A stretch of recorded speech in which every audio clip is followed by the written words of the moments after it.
Hey everyone, my name is James, otherwise known as Jalagar, and I'm the founder and full-time dev of Fitness Friends, where we're trying to use cool 3D generative art to bring a unique perspective on wellness to the Web3 space.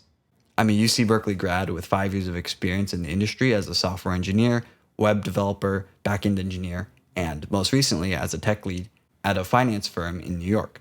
I recently quit my job on Friday to actually work full-time on NFTs, Fitness Friends, and this open source generative GIF engine I'm going to be talking about. And yeah, super excited to just be diving deep and meeting a bunch of people and helping people in the space. So this tool is written in Python and JavaScript, but I'm going to walk through sort of how to download it, how to set it up, and hopefully you can use it without coding experience. So all the timestamps are below, so you can skip around and sort of see, okay, I just care about setting up the tool, or I care about all these cool features that the tool has to offer. All right, so let's just jump in. So before talking about the tool, we have to talk about what is generative art. Generative art is the process of using software to create art. So for example, here on OpenSea, which is sort of the platform that people use to buy and sell NFTs, I deployed my collection of 1,000 Genesis bouncing balls. So here they are. They're all bouncing. They all have different traits.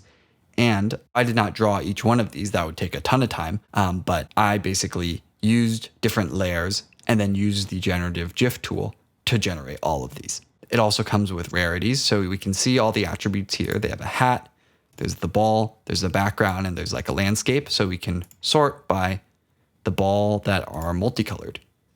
So this is rare, there's only 12 of them out of the 1,000, and you can filter by them. So the tool has this idea of having different rarities.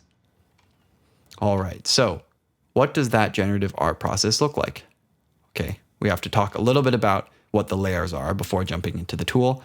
I will look at this article I wrote a little while back talking about what is generative art, what the tool does, and how it all works.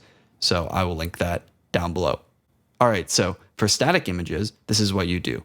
You have background layers, you have transparent ball layers, and then the generative tool would output all possible combinations based on some rarity. They're not moving right now, but that's when you talk about sprite sheets. So sprite sheets is the idea that you sort of like stop motion, you chain together the frames, and then there's an extra step at the end that turns the frames into a GIF. So something like this, we have this layer, we have this layer, and they're all transparent. We have all the backgrounds, and then the generative tool is going to basically turn that into these sprite sheets like this. And then step 3, turn those sprite sheets into GIFs. All right, so the tool can be found on github.com/jalagar/generative GIF engine, and I'll also link it in the description. And it is a open source GitHub repo. So to download, if you're familiar with GitHub, you can use the GitHub CLI or clone it like this, but I'm just going to download it as a zip. So I'll unzip it and then open it up in VS Code, which is my code editor of choice. Drag it over here. Yes, I trust the authors. There we go. So we are in generative GIF, and then it's -main. Main is just the main branch that we're going to be working on. And open up a terminal like this, and then we can get started. So let me actually switch back to Chrome and go to this section down here, requirements. So requirements, install an IDE of your preference. Recommended is VS Code. Install the latest version of Node. So let's check that. You can follow those instructions there. 16.14.2, and then make sure Python's installed. So I'm on an M1 Mac, so they come pre-installed. On Windows, you might have to type Python -- version or py -- version. But on Macs, because it installs Python 3 and Python 2, you have to make sure you specify Python 3. So then you have to install GIFski, which is basically the highest quality GIF encoder that I could find. I tried 5 or 6 different tools across different libraries and languages, and this one sort of created the most high quality GIFs. So you have to download this. You can download it using Brew, which is something that is a really easy package managing tool. And so I already have Brew installed. But you would do Brew install GIFski, and then it would download it. I think I already have it installed, so that's fine. But yeah, I would definitely recommend installing Homebrew on Mac. And then on Windows, you can install Chocolatey. I don't know how to pronounce that, but you can find how to install that under install. Great. I have not used this tool before, but a bunch of people on the discussion boards were saying it works, and so that's one way to do it. You can also install GIFs directly by following their instructions for Windows and Debian. I don't want to do that. You can use Cargo, or there's a bunch of other ways. So yeah, if you are not a developer, one of these package managing tools would be the best. If you're on Linux, or if you have issues with installing GIFs, you can actually just skip installing it. There's another library you can use that will come pre-installed with Python, or come when you download the Python packages, called Image.io. And that works actually really great for pixels and for lower resolution art. So most people will actually just be able to use Image.io. So you can just skip GIFs entirely and just use Image.io. But GIFs is definitely the best tool for high resolution, like Photoshop or Blender art with a bunch of colors and layers and stuff like that. And if none of these methods work, you can just follow the instructions on their GitHub. So yeah, I tried a bunch of libraries: Pill, Python library, Image.io, ImageMagick, some JavaScript libraries, and GIFs is just by far the best. All right, if you want to develop on this, you have to install pre-commit. And then if you're on Windows, you can install Make. So Make is basically a command line tool that helps you alias commands and make it just easier for you to develop and to run stuff. So on my computer, Make is installed, and on Macs, they come pre-installed. On Windows, you'll have to install it following these instructions, or you can run choco install Make if you downloaded Chocolatey. So once you've downloaded the repo, extracted all the files, run make first setup. Make first time setup. So what make first time setup is doing is it's actually running first time setup under the make file, and it's running these commands. It's installing Pillow, which is a library that helps with the image processing. It installs all the requirements under this file, and then it installs the JavaScript packages. This ampersand basically chains together two commands, and some people were saying on certain Windows computers, the ampersand doesn't work, although some people were saying that the ampersand is the only way to do it. So you could replace this with a semicolon and see if that works, or you can just copy and paste each command separately instead of make first time setup. But I like doing this like that because then it does everything for you. You don't have to think like, oh, did I cd into the correct directory? Did I install this correctly? It just does everything. So it finished. It will take a bit longer on your machine because you probably don't have these things installed, but mine, it's already installed. So let's go back to the setup. So yeah, as I said, if you have any issues, try running each line manually. And then, as I said before, each environment can be different, especially on Windows. So definitely try Google your issues or create a discussion item on the GitHub issue. Some known issues: M1 Macs don't have Canvas pre-built or something. So you just have to follow the instructions here where you have to install it directly or raise an issue if that doesn't work for you. And then here, cd command might not work on Windows depending on what terminal you're using. If you're using VS Code, it should be fine, but you may have to replace cd with whatever Windows command is used. And then if you're on Windows 10, you might get make not recognized. Try install make. Otherwise, you can copy and paste each command. You don't need to have make installed. And another thing I already mentioned with Windows Python 3 versus Python or PY. And then if you don't have brew installed, look at GIFs how to install it. All right, so let's jump into running the tool and generating our GIFs. So first you need the layers. That's what I was talking about earlier. And here we have 4 layers: background, ball, hat, and landscape. We open each one. We have each color followed by the weight. The weight is not the percentage. It's basically the weight relative to each other. So because these all have the same weight, there's an equal probability that these will all appear.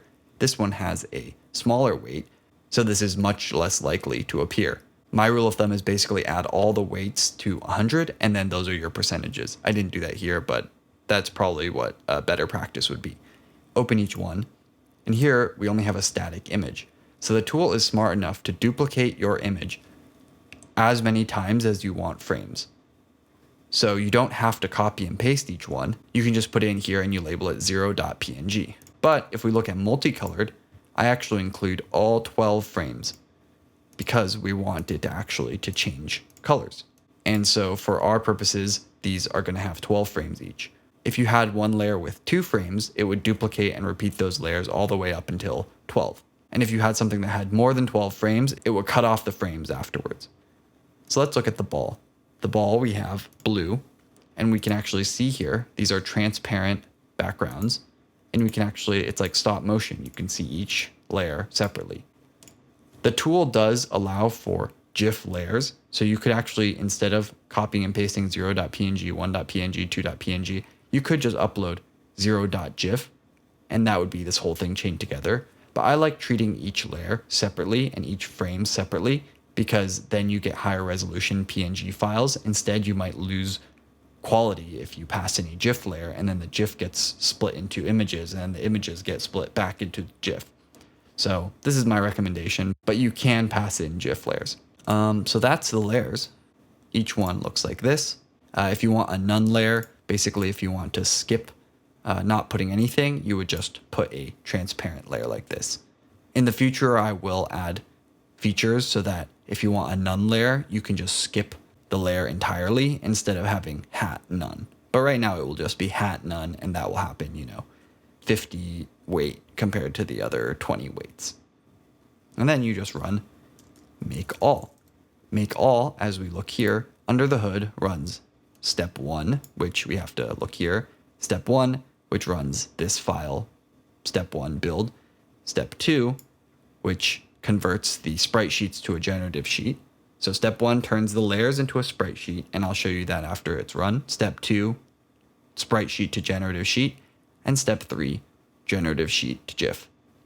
So make all runs all those 3 steps. Again, if you're on Windows, you may have to copy and paste each command, but I would really recommend try to figure out how to make work, because you're going to be running it multiple times and you want it to work. So right now it's parsing the attribute layers in the layers folder. This is step 1, and we can actually look under step 1 output. If you are curious, it's actually going through and multiplying each picture to 12 frames. There's our multicolor one. Our ball looks like this. Oh, it finished step 2 already. It's too fast. Finished step 2. We can look at output. It created 4 versions using the rarity percentages. And then that was step 2. And then step 3 turned those into GIFs. I want to call out, I did not write most of step 2. That actually came from NFT Chef, which is linked in the README, who added a ton of extra features on top of Hashlips. So Hashlips is actually the original creator of a lot of this code in step 2, and they have a ton of walkthrough videos, and I would definitely recommend check them out. Step 1 and 3, though, is what I added and made a lot of optimizations to, and I also made some optimizations to step 2 and made it fit, sort of the GIF needs. So let's actually look at what was outputted. We look at the GIFs. We also look at the JSON file. So this is for the Ethereum blockchain network.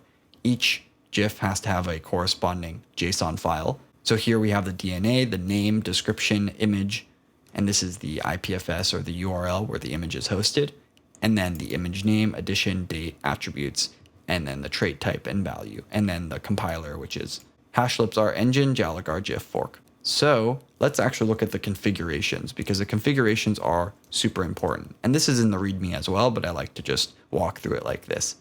There are a bunch of configurations, and modifying this global config will sort of modify what each of the steps picks up. So for example, total supply is the number of NFTs you want to generate. So I had 4, so that generated 4.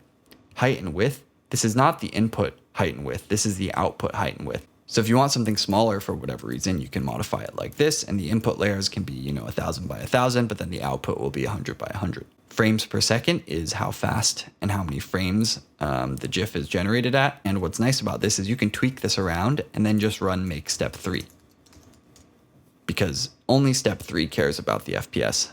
So now we can see they're slightly slower. Number of frames is the total number of frames in each layer.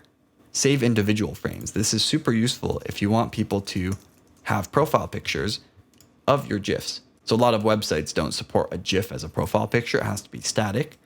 And so I can run make step 3 again, save individual frames as true. It takes longer, of course, but look at this. Each one of these GIFs has a corresponding frame. So you could upload these somewhere and give people access. So whoever owns GIF 0 has access to all their frames. And now they can post whichever one they like that looks the coolest as their profile picture.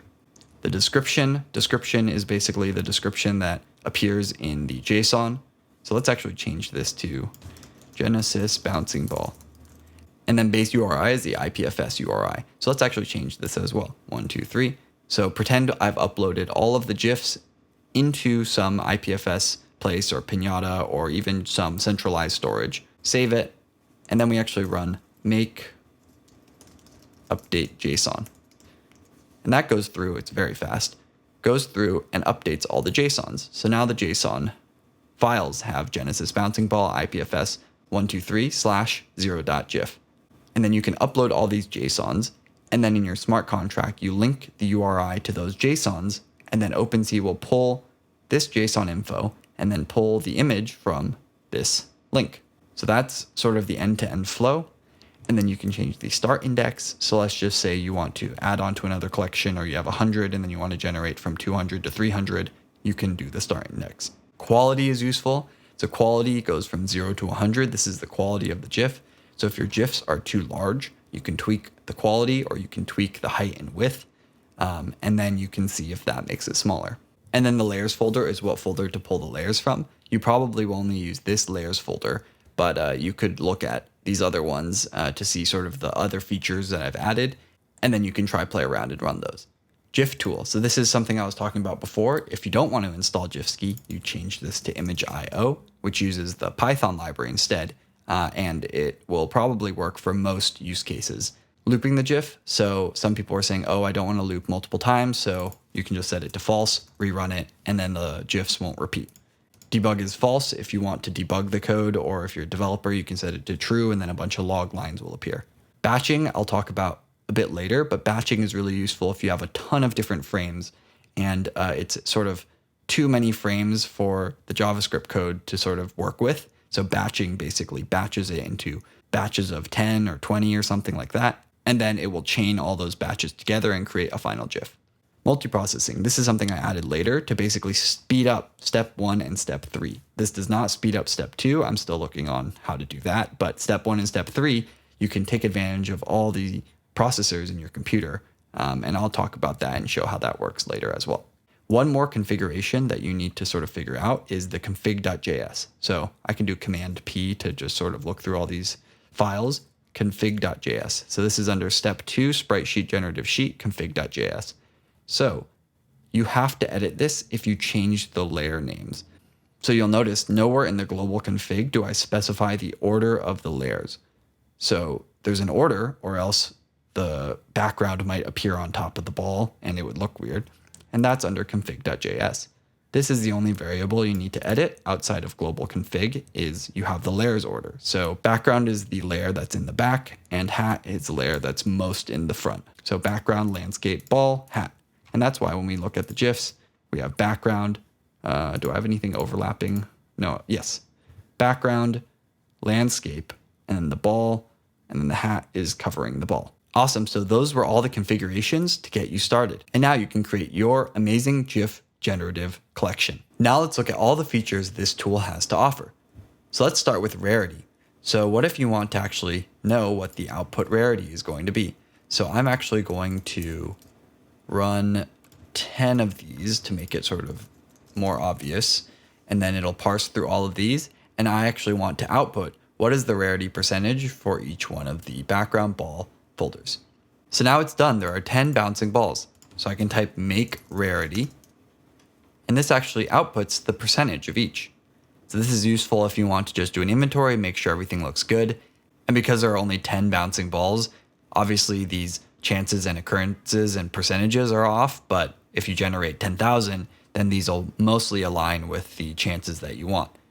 But yeah, this is a useful feature that you can use to determine if the percentages are correct. Now let's talk about batching. Batching is a way to get over the limitations that the JavaScript step 2 has. And to be specific, step 2 has a limitation of 32,000 pixels as width. So that usually means you can only have up to 32 number of frames if it's 1,000 by 1,000, and you can just do the math if you decrease the number of frames. So what if you wanted 100 frames? Well, I don't have an example right now with 100 frames, but we can basically do 12 frames and then just generate 4 and batch those 12 frames into a smaller number that's an equal divisible. So it only works if it's an equal divisible. So we have 12 frames. Number of frames per batch is 4. So there's going to be 3 batches. So then I set use batches to true. And then instead of running make all, I run make all underscore batch. This under the hood, if we look into here, it first runs step 1 and then step 2 just to get the correct JSON and the correct DNAs. And then it batches and regenerates step 1 and step 2 over and over for the number of frames per batch. And then at the very end, it generates all of those and puts them into a GIF. And you run it, make all batch. I'm going to write an article of how the batching works. It's actually quite interesting. It took me a little while to figure out how to get it to work correctly. Make all batch, and now it's finished. It takes longer, of course, because you're running a bunch of steps for each batch. But obviously, if you have 100, 200 layers, the tool is going to take a bit longer. So we look at the build, GIF, and everything looks great. So let's move on to multiprocessing. Multiprocessing, as I said, is utilizing all the processors in your computer's CPU. So normally it will just run Python on one processor, but you can actually take advantage of all. So my computer has 8 processors that I can utilize for multiprocessing. I set this to 8, use multiprocessing to true. I'm going to actually, to demonstrate this, generate 100. I'm not going to use batching, although you could use matching and multiprocessing, and then run make all. This is going to take a while. I'm going to skip to the end because it's generating 100. All right, so it's done. So let's actually set this to false to see how long step 3 usually would have taken for 100. So we can see that it takes about a second per GIF. So let's kill that and then turn this to true. Now it's actually doing 8 at a time, and it's taking advantage of the computer's processors. Obviously, use this feature at your own discretion. If you have a whole bunch of tabs and your computer is working really hard and then you throw another 8 processors and have it try to do some Python things, it can crash your computer. Luckily, I have made it so you can't pass the number of processors available. So if you put like 100, it's not going to just like mess up your computer. It'll just say you can't do that. But I would start with multiples of 2 and basically just try smaller values. And this is really only if you know your computer's processor limit, if you're more familiar with programming or with sort of your computer's hardware and what else is going on at that time. So, I mean, while I was talking, it finished, and I did some timing, and it used to take about 3 to 4 minutes to do 100, and now it takes under a minute, maybe around 30 to 45 seconds. So this was just a cool optimization that I'll write in the article about.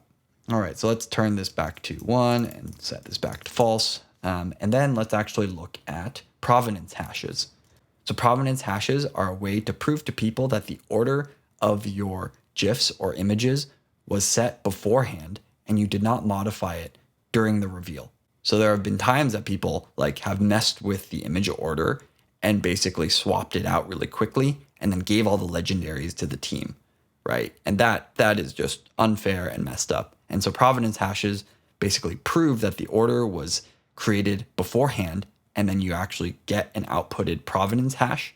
And then you can say, hey, everyone, this is the provenance hash. This encodes the entire sequence of image hashes, and this is correct. And if you want to verify it, you can loop through all the images, hash each image, concatenate those, and then provide a provenance hash. So you can read about it here. I'm not going to spend, the whole video could be spent on what is a provenance hash, but all you need to know is you can just type make provenance, and this will generate the provenance hash. What this does under the hood is if we look at our JSONs, it adds a image hash. So image hash basically hashes the GIF, hashes the raw data of the GIF into a hash.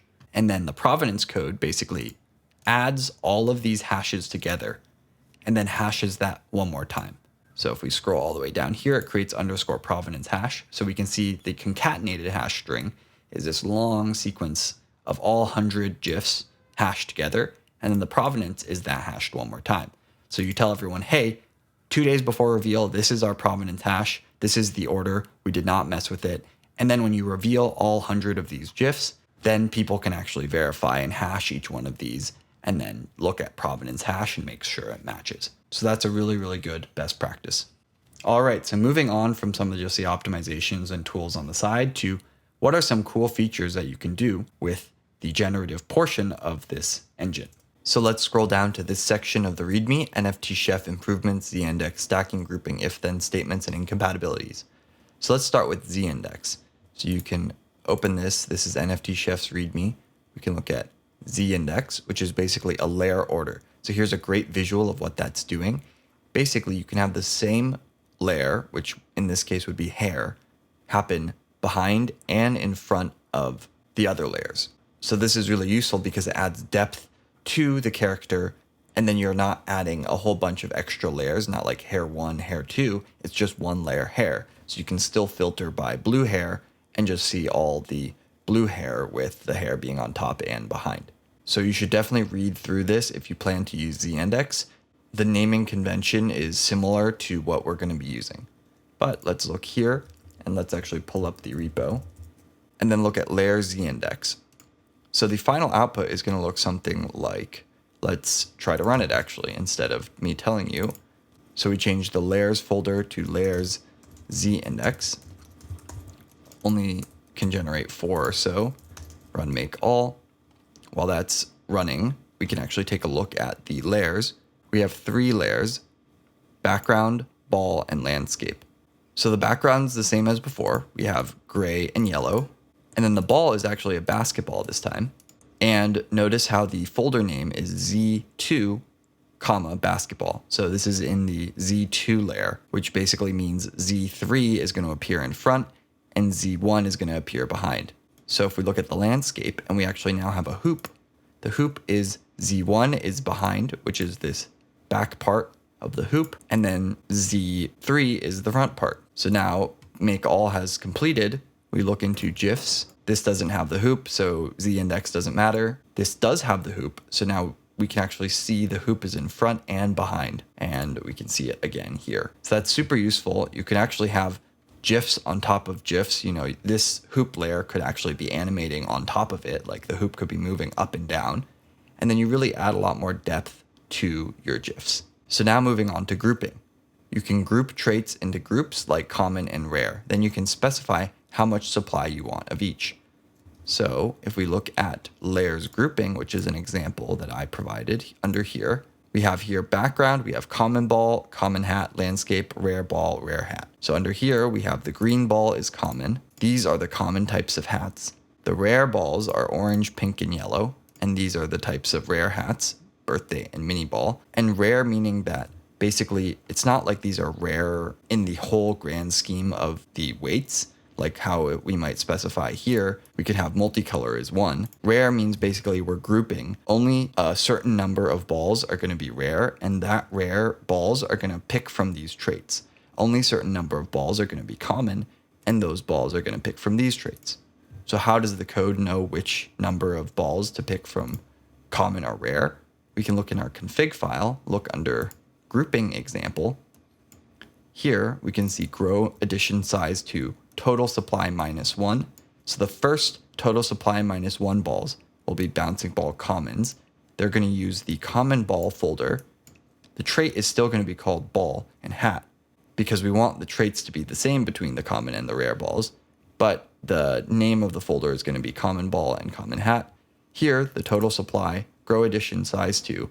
This doesn't mean that there's going to be total supply number of rares. It's going to basically be the difference between total supply -1 balls and then however many left to reach total supply, which in this case is only 1, but you could change this to 2. So you can imagine that there'll be -2 bouncing ball commons and then 2 rare balls. But I'll do something like this: bouncing ball rare, background landscape, rare ball, rare hat. So when we go to our global config, we change this to layers grouping.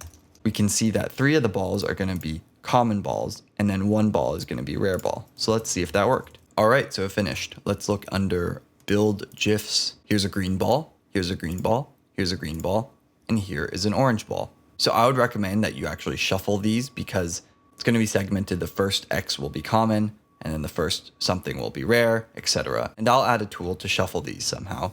That'll be another iteration, so definitely look out for that. So moving on to if-then statements. Here we go into branching if-then. So this is really useful if you want to specify only certain traits appear for certain types of layers. So here, for example, we have the backgrounds red and blue. The types are alien, human, and robot.